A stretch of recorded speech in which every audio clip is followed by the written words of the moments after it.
योगी आदित्यनाथ जैसा मुख्यमंत्री 28 राज्य को चाहिए। आमिर खान की तो 3-3 मोहब्बत है भाई, वो तो फातिहा का जलेबी है। 3-3 छमियां और तीनों हिंदू, तब तो समझ में आता है कि कोई स्ट्रैटेजी है। 2-2 छमियां सैफ अली की, दोनों हिंदू, तब तो स्ट्रैटेजी समझ में आता है कि भाई ये लव जिहाद का कोई पीर मुर्शिद बन करके बैठा है। देश के मुसलमान लौंडों को आइडियल बन के बता रहा है कि मैं आमिर खान जब 3 लव जिहाद कर सकता हूं तो तुम क्यों नहीं कर सकते हो? तुम भी वही कठमुल्ले हो जैसा आमिर खान कठमुल्ला है। एक संवैधानिक महिला होने के नाते मैं कहूंगी कि इमीडिएट उसको अरेस्ट करके उसको फांसी के तख्ते पर चढ़ाना चाहिए। असदुद्दीन अवैसी से आप जा करके पूछिए कि स्वरा भास्कर का जो बच्चा है वो है या जायज है इस्लाम की नजरों में। अब मेरी शादी अगर किसी हिंदू से होती है तो मैं तो हिंदू हो जाऊंगी, तुरंत मैं कन्वर्ट करूंगी, क्योंकि मुझे हरामी बच्चा पैदा नहीं करना है भैया। असदुद्दीन अवैसी की बेटी के एंगेजमेंट में तकरीबन 10 करोड़ रुपए खर्च हुए थे। कहाँ से आ रहे हैं ये पैसे? ये फंड आ रहा है तुर्किस्तान से, पाकिस्तान से और कतर से। हिंदू बेटियां टारगेटेड आज से नहीं है, 1947 से हैं। क्यों पंडित जवाहरलाल नेहरू की बेटी, इकलौती बेटी इंदिरा गांधी ने फिरोज खान से शादी कर ली? क्यों संजय गांधी ने सोनिया एंटोनियो कृष्णन से शादी कर ली? क्यों गांधी परिवार में एक भी दामाद हिंदू नहीं आया और एक भी बहू हिंदू नहीं आई? कभी सोचा है आपने इन सब चीजों को? कभी डिकोड करने की कोशिश की है? नमस्ते, मेरा नाम नितीश ठाकुर है। एक बार फिर आप न्यूज पेटी देखना शुरू कर चुके हैं। झांगुर बाबा ये एक ऐसा नाम है जो इस वक्त अपराध की दुनिया में भी है, जिहाद की दुनिया में भी नजर आता है और भी कई क्रिमिनल एक्टिविटीज में इसका नाम आ रहा है, क्योंकि इसने कई बार पाकिस्तान के लोगों के साथ कांटेक्ट रखे। और जो व्यक्ति आज से कुछ समय पहले तक केवल कुछ चंद रुपए के पत्थर बेचता था, आज उसकी करोड़ों में प्रॉपर्टी है। इसको लेकर बाबा का बुलडोजर जब उसके ऊपर चलता है, उसकी खबर अब जाकर के पूरे दुनिया में बाहर आई है कि किस प्रकार से उसने कई हिंदू बहन बेटियों के साथ गलत तरीके की चीजें की, उनको कन्वर्ट करने की कोशिश की, और ना केवल कन्वर्ट करने की कोशिश की बल्कि कन्वर्जन के ऊपर इनाम रखा कि अगर आप सिख और ब्राह्मणों की बच्चियों को कन्वर्ट करवाने में हमारी मदद करते हो तो हम आपको 13 से 16 लाख रुपए का इनाम देंगे। अगर आप किसी और कास्ट की बच्चियों को अगर आप ऐसा करते हो तो 6 से 8, 10, 12 लाख रुपए का इनाम उसने तय कर रखा था। इन्हीं सारी चीजों पर, इन्हीं सारे मुद्दों पर बात करने के लिए हमारे साथ नाज़िया जी हैं। क्या कहेंगी? आपके सामने ये सारी चीजें हो रही है, आप तो इन चीजों पे बड़ा खुल करके बोलती हैं, तो कैसा लग रहा है जब ये चीजें आपके सामने में आ रही है कि कई सारी बच्चियों के साथ एक झांगुर बाबा करके और उसने कई सारी बच्चियों के साथ इस तरीके की हरकत की? बीइंग अ मुस्लिम बहुत खुशी हो रही है, भलाइयाँ लेने का मन कर रहा है झांगुर बाबा का। अच्छा। क्योंकि इस्लाम इस बात की इजाज़त देता है और वो इस्लाम के सारे मुद्दों पर और इस्लाम की सारी आयतों पर और सुन्नत रसूल पर बिल्कुल खरा उतर रहा है। लेकिन एक संवैधानिक महिला होने के नाते और एक भारत की महिला होने के नाते वो एक बहुत बड़ा देशद्रोही है, एक बहुत बड़ा क्रिमिनल है और एक टेरर और टेररिज्म का गैंग चला रहा है। एक मुसलमान होने के नाते मैं उसकी प्रशंसा करूंगी कि उसने इस्लाम का परचम लहराया है। एक मुसलमान होने के नाते मैं उसकी तारीफ़ करूंगी कि दावत इस्लाम जो रसूल की सुन्नतों में आता है और कुरान के सुनहरे लफ्ज़ों में आता है, जो अल्लाह सुबहान के पैगाम में आता है, जो अल्लाह सुबहान ने अपनी उम्मतों को कहा है दावत इस्लाम देने के लिए, वो तो अल्लाह और रसूल के बनाए हुए रास्ते पर ही चल रहा है। लेकिन एक संवैधानिक महिला होने के नाते मैं कहूँगी कि इमीडिएट उसको अरेस्ट करके उसको फांसी के तख्ते पर चढ़ाना चाहिए। फांसी के तख्ते पर? जी बिल्कुल, क्योंकि संविधान और देश का कानून इस बात की इजाज़त नहीं देता है कि आप फोर्सिबली या किसी को आप मैनिपुलेट करके किसी का धर्म परिवर्तन करवा सके। और देश का जो नया कानून आया है BNS और BNSS, उनकी धाराओं के हिसाब से तो फांसी का तख्ता उसके लिए मैंने बिल्कुल सही कहा है। उम्र कैद तो ऐसे भी धाराएं कह रही हैं। मुसलमान होने के नाते मुझे लगता है कि उसको क्रिटिसिज्म में तो नहीं खड़ा करना चाहिए, ऑप्टिमिज्म में खड़ा करना चाहिए। लेकिन संवैधानिक महिला होने के नाते और भारत देश की महिला होने के नाते कोर्ट के कटघरे में खड़ा करके फास्ट ट्रैक कोर्ट के माध्यम से फांसी का फंदा तैयार उन्हीं महिलाओं से करवाना चाहिए जो हाथ में कलावा, रुद्राक्ष और टीका लगा करके भारत माता की जय करती हैं। अच्छा, एक बात बताइए, इसमें कई सारे अब जो मुसलमानों के जो क्या कहेंगे उनको हाँ, शुभ चिंतक कह लेते हैं उनको, जो मुसलमानों के शुभ चिंतक है, वो खड़े होकर के कह रहे हैं कि झांगुर बाबा ने क्या गलत किया। वो तो इस्लाम का परचम आगे लहरा रहे थे, और वो भी ऐसा तो है नहीं कि फोर्सफुली कन्वर्ट कर रहे थे। उन्होंने तो बस बोला कि भाई साहब अगर तुम ऐसा कर पाते हो तो आ जाओ, स्वागत है इस्लाम में, तुम्हारा स्वागत है, इसमें ज्यादा सुरक्षित रहोगे इस्लाम में। मैंने तो आपसे पहले ही कहा कि कुरान इस बात की इजाज़त दे रहा है। कुरान की कई आयतें और कई सूरतें मुसलमान को, उम्मत रसूल को, अशरफुल मखलूक़ात को, मोमिन और मोमिनात को ये पैगाम देता है और ये बताता है अल कुरान कि आपको काफिरों को और जो अल्लाह को और प्यारे नबी को नहीं मानते हैं, आपको उनको दावत इस्लाम करना है। तो वही तो झांगुर बाबा कर रहा था, या वही तो कर रहा है आमिर खान, या वही तो कर रहा है शाहरुख खान। आमिर शाहरुख बिल्कुल कर रहा है। वो तो उन्होंने तो प्रेम किया ना, बस प्रेम में अगर कोई हिंदू लड़की है, हिंदू मुसलमान उन्होंने देखा ही नहीं, वो तो इतने फेमस एक अगर है तो मैं मान लेती हूँ, प्यार का परचम लहर गया, आकाश और पृथ्वी मिल गई। लेकिन आमिर खान की तो 3-3 मोहब्बत है भाई। वो तो फातिहा का जलेबी है, या नबी सलाम अलैका जो होता है उसी का वो जलेबी है, बांटा जो जाता है नबी सलाम अलैका पढ़ने के बाद, मिलाद पढ़ने के बाद। कोई एक मोहब्बत कर रहा है और उसको लेकर के जीवन भर चल रहा है, तो समझ में आता है कि इट्स अ क्विंटेसेंशियल एग्जाम्पल। मोहब्बत की कोई सीमा नहीं होती है, मोहब्बत की कोई सरहद नहीं होती है, और मोहब्बत का कोई मज़हब और रिलीजन नहीं होता है, ये समझ में आता है। लेकिन 3-3 छमियाँ और तीनों हिंदू, तब तो समझ में आता है कि कोई स्ट्रैटेजी है। 2-2 छमियाँ सैफ अली की, दोनों हिंदू, तब तो स्ट्रैटेजी समझ में आता है कि भाई ये लव जिहाद का कोई पीर मुर्शिद बन करके बैठा है, और देश के मुसलमान लौंडों को आइडियल बन के बता रहा है कि मैं आमिर खान जब 3 लव जिहाद कर सकता हूँ तो तुम क्यों नहीं कर सकते हो। तुम भी वही कठमुल्ले हो जैसा आमिर खान कठमुल्ला है। नहीं तो आमिर शाहरुख तो ये कहते हैं कि मेरे घर में मंदिर भी है और मैंने कुरान पढ़ने की भी जगह बना रखी है, वो अपना पूजा पाठ, वो अपनी मूवीज को आप लोगों के पॉकेट से पैसा निकलवा करके चलवाने के लिए है। अच्छा। आज आप किसी मुफ्ती से, किसी साहबा कराम से, किसी उल्मा से, किसी उलूम से, किसी हाफिज़ कुरान से, किसी इमाम से, किसी मौलाना से, या असदुद्दीन अवैसी से आप जा कर के पूछिए कि स्वरा भास्कर का जो बच्चा है वो है या जायज़ है इस्लाम की नज़रों में। सिर्फ पूछिए, इस्लाम की नज़रों में स्वरा भास्कर का बच्चा है, क्योंकि निकाह 2 हम कलमा के बीच में ही जायज़ होता है। जिन्होंने ला इलाहा इल्लल्लाह मुहम्मदुर रसूलुल्लाह पढ़ा हुआ है, जिन्होंने अशहदु अन ला इलाहा इल्लल्लाह व अशहदु अन्ना मुहम्मदन अब्दुहु व रसूलुहु पढ़ा हुआ है, उन्हीं दोनों के बीच में निकाह जायज़ होता है या ज़वाज जायज़ होता है।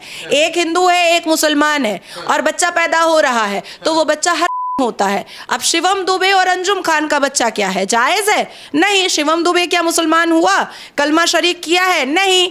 बच्चा है शिवम दुबे का, ये बच्चे है। मुझसे पूछने की जरूरत नहीं है, आप अरशद मदनी से पूछिए, महमूद मदनी से पूछिए, मौलाना रशीदी से पूछिए, असदुद्दीन अवैसी से पूछिए, मौलाना तौकीर से पूछिए, या फतवा मंगवा लीजिए अरब से, और कहिए कि स्वरा भास्कर का बच्चा है या जायज़ है। इस्लाम की नज़रों में स्वरा भास्कर हिंदू है, और उसका हस्बैंड जो है, खाविंद जो है, मजाजी खुदा जो है, वो मुसलमान है। आपको अरब से आ जाएगा फतवा के स्वरा भास्कर का बच्चा है। I am not wrong. आप ये बात इतनी खुशी से कह रही है, बताइए आपको उचित लग रहा है ये? किसी के बच्चे को कह रही है? नहीं, मैं तो अपने इस्लाम फैक्ट बता रही हूँ, मैं तो अपने इस्लाम का परचम लहरा रही हूँ। अब मेरा बेटा है, वो जायज़ है। हाँ। मेरी शादी शहजाद इलाही खान से हुई थी। हाँ। तो भाई मेरा बेटा जायज़ है।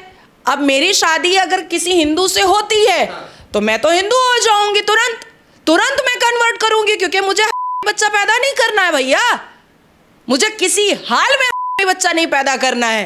अब ये लोग जो मंदिर रखते हैं, असदुद्दीन अवैसी से पूछिएगा ये बूम लेकर के कि शाहरुख खान के घर में मंदिर है, क्या आप उसको मुसलमान मानते हैं? बोलेगा नहीं। ऐसा भी है, बिल्कुल। हमारे में बुत घर में रहे ये एक्सेप्टेबल ही नहीं है, फोटो घर में रहे ये एक्सेप्टेबल ही नहीं है, मूर्तियां घर में रहे ये एक्सेप्टेबल ही नहीं है। तो मेरे हिसाब से तो फिर आप भी मुसलमान नहीं? अब तक हूँ। अरे पीछे मूर्ति रखी हुई है बाबा की, हनुमान जी की मूर्ति रखी। मैं तो सनातनी मुसलमान हूँ ना, संवैधानिक मुसलमान हूँ ना, इसलिए तो लड़का ढूंढ रही हूँ हिंदू कि जल्दी से जंप मारूं। मतलब आप कन्वर्ट होना चाहती हैं? एकदम, पर अच्छा लड़का मिले तब। अच्छा एक बात बताइए, जो झांगुर बाबा आपने देखा, उसके पास 100 करोड़ रुपए की प्रॉपर्टी मिलती है, तो कहाँ से आ रहा है ये पैसा? कौन इनको पैसा पहुंचाने वाला कौन? महमूद मदनी के पास कहाँ से आ रहा है पैसा? अरशद मदनी के पास कहाँ से आ रहा है पैसा? असदुद्दीन अवैसी के पास कहाँ से आ रहा है पैसा? हिंदुओं को भीतर से खाने के लिए पैसा? अबू आजमी के पास कहाँ से आ रहा है पैसा? अभी हालिया में अबू आजमी ने महाराष्ट्र में 208 एकड़ की ज़मीन बेची है। अब अबू आजमी कह दे कि मैं गलत बोल रही हूँ, मैं अभी महाराष्ट्र का दौरा करके आ रही हूँ, कह दे मुझे, मेरे ऊपर केस कर दे अबू आजमी कि नाजिया गलत है, मैं प्रूफ दे दूँगी। जो प्रोजेक्ट बन रहा है उसकी ज़मीन, उसने जो ज़मीन बेची और जो प्रोजेक्ट बन रहा है उस प्रोजेक्ट का पेपर भी मेरे पास है। तो ये पैसा कहाँ से आ रहा है? बंगाल के ताहा सिद्दीकी के पास पैसा कहाँ से आ रहा है? बंगाल के शाही इमाम के पास पैसा कहाँ से आ रहा है? मामूली मुसलमान तो बेचारे साइकिल लेने के क्षमता में नहीं पा रहे हैं, पंक्चर लगाना पड़ रहा है, पंचर रेडियाँ लगा रहे हैं। लेकिन ये जो मज़हब के ठेकेदार हैं, ये रेंज रोवर पे कैसे घूम रहे हैं? कैसे घूम रहे हैं? मैं सिक्योरिटी नहीं लेती हूँ क्योंकि मेरे पास पैसा नहीं है, उनको खिलाना पड़ेगा 3 टाइम खाना, मैं नहीं लेती हूँ। ये जिम्मेदारी कौन उठाएगा? मेरे बिहाफ में कौन खिलाएगा उनको खाना? 3 टाइम खाना का मतलब ही हो जाता है कि 4-5 हज़ार रुपये उनको खाना डेली देना पड़ेगा। मैं नहीं लेती सिक्योरिटी, लेकिन जो मौलाना मुफ्ती हैं वो सिक्योरिटी लेकर के घूमते हैं। कहाँ से आता है डेली का 5,000 रुपया Y+ सिक्योरिटी और Z+ सिक्योरिटी का? ये सवाल तो मैं असदुद्दीन अवैसी से भी पूछना चाहती हूँ। असदुद्दीन अवैसी की बेटी का जब इंगेजमेंट हुआ था तो उस इंगेजमेंट का आप गूगल में जा कर के वीडियो देखिए, ऐसा इंगेजमेंट बादशाह और शहनशाहों का होता था, वैसा इंगेजमेंट हुआ था। गरीब आदमी अपनी बेटी का निकाह करने के लिए उसके दैन मोहर में और उसके जहेज़ में लाख रुपए नहीं जुगाड़ पा रहा है, और असदुद्दीन अवैसी की बेटी के इंगेजमेंट में तकरीबन 10 करोड़ रुपए खर्च हुए थे। कहाँ से आ रहे हैं ये पैसे? मैं वही जानना चाह रहा हूँ, आपके हिसाब से ये फंड्स कहाँ से आते हैं? टेररिज्म के फंड्स हैं, गल्फ कंट्रीज के फंड्स हैं, किनके? ये फंड आ रहा है तुर्किस्तान से, पाकिस्तान से और कतर से। UAE अब फंड नहीं भेज रहा है, इस बात को नोट कीजिए। UAE अब फंड नहीं भेज रहा है।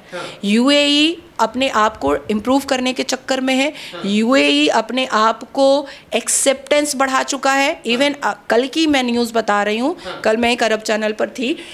UAE ने 17 इस्लामिक एक्सट्रीमिस्ट को अरेस्ट किया है। 17 इस्लामिक एक्सट्रीमिस्ट अरेस्ट किया है। मान लीजिए भारत में अगर अरेस्ट करने पे आए तो कितने होंगे लगभग? ऑलमोस्ट आपका 10 करोड़ के करीब आ जाएंगे। 30 करोड़ 35 करोड़ तो आबादी है। हाँ, तो 10 करोड़ के करीब आ जाएंगे आप। सारे एक्सट्रीमिस्ट हैं लगभग। मैं आपको बहुत छोटा सा रेफरेंस दे देती हूँ। हाँ।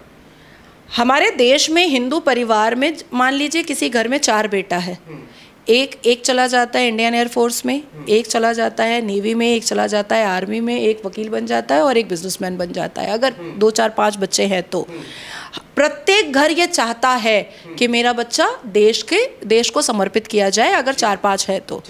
लेकिन आप कश्मीर के मुसलमानों से पूछिए कि आपके 5 बेटे हैं, आप एक को क्या बनाएंगे, तो वो कहेगा मुजाहिद बनाएंगे।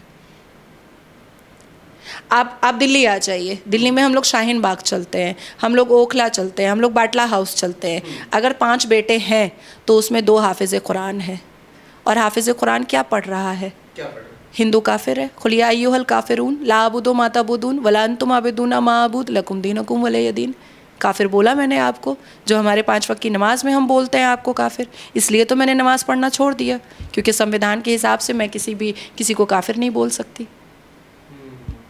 अच्छा एक बात बताइए, बाबा ने बिल्डोज़र चला दिया, बाबा के लिए क्या कहना है आपका? आप भी उत्तर प्रदेश में, आपका भी कई दौरे लगातार वो तो चलते रहते हैं, भारतीय जनता पार्टी की नेता भी हैं अब तो आप, तो कैसे देख रही हैं कि बाबा का बुलडोज़र सही तरीके से शिकंजा कस पा रहे हैं इन लोगों को?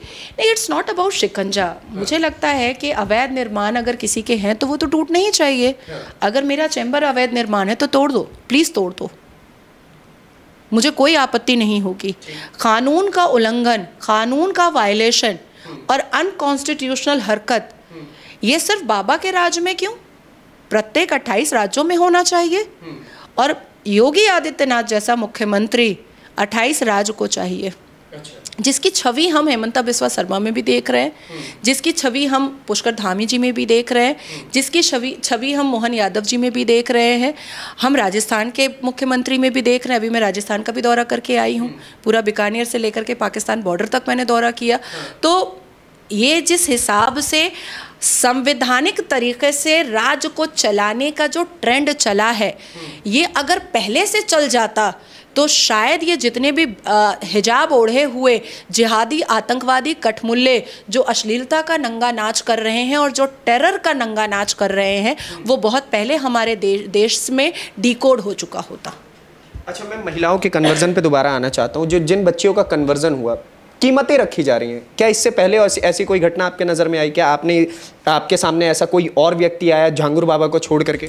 ऑब्वियसली आप चलिए मेरे साथ पश्चिम बंगाल में, आपको बहुत सारे ऐसे मौलवी मुल्ला से मिला दूंगी जो हिंदुओं को अपना शिष्य बना करके, अपना मुरीद बना करके, उर्दू में तो मुरीद कहते हैं, मुरीद बना करके रखा है। और वो हिंदू बेटियां आती हैं और वो ताहा सिद्दीकी का पैर छूती हैं, हालांकि हमारे मज़हब में पैर छूना मना है, हराम है। हम किसी व्यक्ति का, किसी मोमिनात का पैर नहीं छू सकते, हम सजदा कर सकते तो सिर्फ अल्लाह के सामने, इवन प्रॉफिट मोहम्मद के सामने भी सजदा जायज़ नहीं है। तो वो हिंदुओं को अपना मुरीद बनाते हैं और अपने मज़ार का वो मुरीद बनाते हैं और हिंदुओं से पैसा भी टानते हैं और उनको इस्लाम की बातें भी समझाते हैं और फिर धीरे धीरे उसको इस्लाम में कन्वर्ट भी कर देते हैं। तो ये सिर्फ झांगुर बाबा नहीं है, हिंदू बेटियां टारगेटेड आज से नहीं है, 1947 से हैं, 1947 से टारगेटेड है। ये कोई नया हिंदू बेटियां टारगेटेड नहीं है। क्यों पंडित जवाहरलाल नेहरू की बेटी, इकलौती बेटी इंदिरा गांधी ने फिरोज खान से शादी कर ली? क्यों संजय गांधी ने सोनिया एंटोनियो कृष्णन से शादी कर ली? क्यों गांधी परिवार में एक भी दामाद हिंदू नहीं आया और एक भी बहू हिंदू नहीं आई? कभी सोचा है आपने इन सब चीज़ों को? कभी डिकोड करने की कोशिश की है? हिंदू बेटियां टारगेटेड कोई नया नहीं है। अब हम बोल पा रहे हैं, अब हम मुद्दों को सामने रख पा रहे हैं, दैट्स इट। अब इसके लिए करना क्या होगा कि देश की न्यायपालिका और देश के कानून को इतना स्ट्रिक्ट करना पड़ेगा कि ये झांगुर बाबा जैसे लोग जैसे ही गिरफ्तार हों, तुरंत इसको या तो उम्र कैद की सज़ा हो और या तो डेथ पेनल्टी हो, तभी ये क्राइम रुक पाएगा, नहीं तो नहीं रुकेगा। अब सब कुछ जानने और समझने के बावजूद भी हमारी हिंदू बेटियां इतनी इनोसेंट रहती हैं कि इनको कुछ समझ ही में नहीं आता है। वैसे नहीं इनोसेंट होंगी। आप मुझे एक बात बताइए, अगर कोई व्यक्ति आपके सामने आ रहा है कलावा लेकर के, कलावा बांध करके, अपना नाम अभिषेक बता रहा है, बाद में पता चल रहा है कि वो कोई और ही है, उसका नाम कोई जावेद है, कुछ और है, तो बेचारी तो झांसे में आ जाती है और उसके बाद वो उनसे प्यार करके फिर उनको कन्वर्ट कर दिया जाता है। कहा जाता है कि हम यहाँ चलेंगे, दुबई चलेंगे, दुबई में मेरी बढ़िया नौकरी लग जाएगी, ये वो, और भी कई सारे ऐसे पैतरे अपनाए जाते हैं। मुझे तो भारत से अच्छा कुछ भी नहीं लगता है। मेरे पास तो एवरी डे अपॉर्चुनिटी रहती है, क्योंकि मेरा पूरा परिवार ही बाहर रहता है, विदेश में रहता है। मेरे परिवार के कुछ सदस्य तो मेरा मजाक उड़ाते हैं कि क्यों भारत में पड़ी हुई हो, तो मैं उनको टारगेट करती हूँ कि इसी में दफन भी होऊंगी मैं। तो हिंदू बेटियों को दुबई कैसे अच्छा लगता है, आबू धाबी कैसे अच्छा लगता है? इस मातृभूमि से मोहब्बत नहीं है तभी अच्छा लगता है। सेकंड थिंग इज़, प्रत्येक मुसलमान लफंगा कलावा पहन ले, तिलक लगा ले या जनेऊ धारण कर ले या रुद्राक्ष पहन ले, उसकी शब्दावली बता देती है कि वो मुस्लिम है। और मान लीजिए कोई इतने वेल ट्रेंड तरीके से हो, क्योंकि ट्रेनिंग तो बहुत प्रॉपर दी जा रही है, तभी ट्रेनिंग पे तो पैसा खर्च हो ही रहा है। तो सबसे आसान तरीका है, खोलो जिप, हम देखेंगे कि तुम हो कि नहीं हो। अरे जीवन का डिसीजन लेने जा रही है ना, हम टेस्ट ड्राइव लेते हैं ना गाड़ी खरीदने से पहले, कपड़ा खरीदने से पहले हम ट्रायल लेते हैं ना। सारे मॉल में ट्रायल रूम क्यों बने? हम ट्रायल लेते हैं ना। भैया हमको नहीं करना तुम्हारे साथ सेक्स, लेकिन पहले तुम जिप खोलो, तुम कटमुल्ला हो कि नहीं हम देखेंगे, करो ना ये काम। आपके हिसाब से प्यार करने से पहले सभी को ये करना चाहिए? थोड़ा कंट्रोवर्शियल नहीं हो जाता आपके हिसाब से? जीवन बचाना है भाई, मुझे जीवन बचाना है। मुझे थोड़े ही श्रद्धा की तरह फ्रिज में पाना है अपने आप को, भूत बन के घूमना है। मैं तो अपने जीवन का सौदा कर रही हूँ ना, मैं अपने जीवन का डिसीजन ले रही हूँ ना, तो मैं अपने जीवन के डिसीजन के लिए हम गाड़ी टेस्ट ड्राइव क्यों लेते हैं? ताकि ये गाड़ी अगर अच्छे से मूव कर रही है, मेरा एक्सीडेंट नहीं होगा, एयर बैग कितने हैं, इसमें सिक्योरिटी कितनी है, तो करते हैं ना। तो वैसे ही हम लड़का भी चूज़ करेंगे या हम लड़की भी चूज़ करेंगे। बहुत साधारण बात है। और हमारे मुसलमानों में तो बहुत अच्छी बात है, लड़कियों का भी सर्कमसिशन होता है। अच्छा। वो भी पकड़ में आ जाती हैं तुरंत कि भाई ये मुस्लिम लड़की है। तो आपके हिसाब से अब हिंदू बेटियों को अगर प्रेम करना हो तो पहले जिप खुलवाएं। पहली चीज़ कि हिंदू बेटियों को प्रेम अगर करना है तो फेसबुक और इंस्टाग्राम पे तो ना करें। माँ बाप के डिसीजन और फैसले पर उनको बहुत ज़्यादा अंधविश्वास करना चाहिए। पहली बात कि फेसबुक का लड़का फेकबुक ही होगा, इंस्टाग्राम का लड़का मैनिपुलेटिव ही होगा। आप इंस्टा पे लड़का चूज कर रही हैं पर अपने माँ बाप को आप ये अथॉरिटी नहीं दे रही हैं कि आप मेरे लिए लड़का चूज कर लीजिए। जिसने जन्म दिया उस पर विश्वास नहीं है, लेकिन इंस्टाग्राम पे विश्वास है। पहली बात। दूसरी बात कि अगर आप देख ही ले रहे हैं सर्कमसिशन तो उसमें प्रॉब्लम क्या है? ये कोई असंवैधानिक बात तो नहीं है। आप सर्कमसिशन देख करके टेररिस्ट की तरह गोली तो नहीं मार रही है ना, आप सिर्फ उसको रिजेक्ट कर रही है कि हम आपके साथ मुझे नहीं रहना है। नहीं तो रिजेक्ट करने पे अभी आपको पता होगा दिल्ली में 9वें चौथे माले से भी फेंक दिया गया। देखिए उसके लिए भी मैं ये इतना ही कहूँगी कि लड़कियों को, हिंदू लड़कियों को अवेयर होना पड़ेगा, नहीं तो कभी बॉडी मिलेगी, कभी टुकड़े मिलेंगे और कभी एसिड अटैक दिखने को मिलेगा। ये सारी चीज़ें हम देखते रहेंगे अगर हिंदू लड़कियाँ खुद अपने डिसीजन पर खरे ना उतरेंगी तब। एक आखिरी सवाल, झांगुर बाबा को लेकर के क्या कहें? Death penalty. और अगर इन जैसों को आप लोगों के सामने खड़ा कर दिया जाए, भारत की महिलाओं के सामने, मेरे सामने अगर खड़ा कर दिया जाएगा तो जो आधा अधूरा खतना हुआ मैं पूरा कर दूंगी। मैं पूरा कर दूंगी। कंप्लीट खतना होना चाहिए, मैं वो पूरा कर दूंगी। उसके बाद कहूँगी जा भाई अब तू, तेरे लिए सब सज़ा माफ़। लेकिन हमारे इंडियन जुडिशरी में जो सज़ा उसकी बनती है उसको स्ट्रिक्ट करके उसको उम्र कैद या डेथ पेनल्टी देनी चाहिए, ताकि 10 लोगों पर यह इन्फॉर्मेशन जाए कि जो लोग ये ग्रोह चला रहे हैं, जो लोग ये टेरर एक्टिविटीज़ कर रहे हैं, वो सतर्क हो जाएं कि हमें नहीं करना है भारत में। बहुत बहुत धन्यवाद हमारे साथ बातचीत करने के लिए। तो आपने देखा कि नाज़िया जी ने अपनी बातों को किस प्रकार से रखा, उन्होंने अपनी सारी बातें रखी। बाकी आप क्या सोचते हैं ऐसे झांगुर बाबाओं को लेकर के जो भारत में रह रही हिंदू बेटियों को कन्वर्ट करते हैं और उसके बाद उन्हीं को बचाने के लिए कई ऐसे लोग हैं भारत में ही बैठे हुए हैं जो पिटिशंस फाइल करते हैं, जो संविधान और कानून का जरिया लेकर के उनको बचाने की हर मुमकिन कोशिश करते हैं, उनको लेकर के भी आपका क्या कहना है हमें कमेंट बॉक्स में जरूर बताइए। अगली वीडियो में आपसे फिर से मुलाकात होगी, तब तक के लिए दीजिए इजाजत। धन्यवाद, नमस्कार, जय हिंद।